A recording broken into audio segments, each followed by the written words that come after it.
in an effort to counter the growing epidemic of heroin and prescription drug use.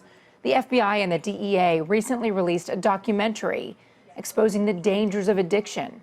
It's aimed at students and young adults, and it profiles a number of people affected by heroin abuse. I didn't care. I didn't think about it. I just did it. Once we started getting high, it was done.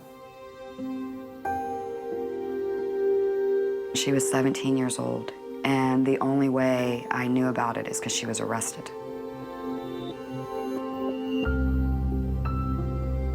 Started smoking pot around 18, and I was always offered prescription drugs, and I never would take them.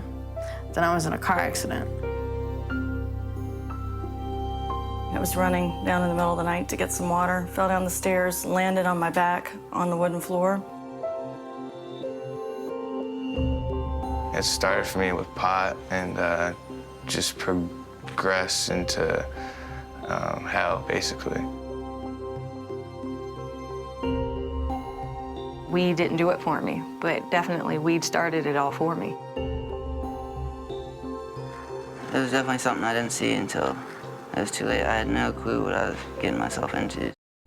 Justice reporter Paula Reid is with me now from Washington. I think it's surprising to see the FBI and the DEA getting into the documentary business, trying to get a grip on this epidemic.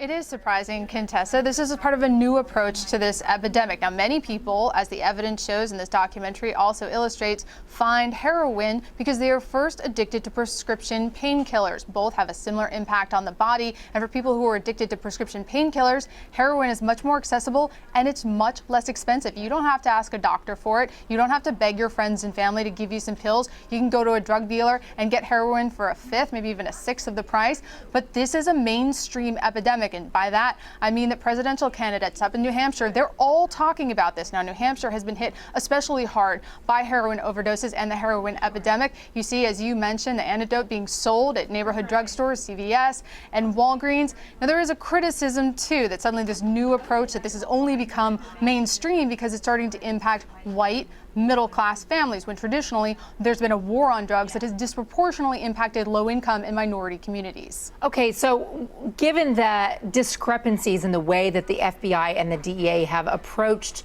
drug addiction in different communities, what now? I mean, you can stem the tide of illegal heroin if you can get at the suppliers, if you can get at the people who are pulling it into the United States.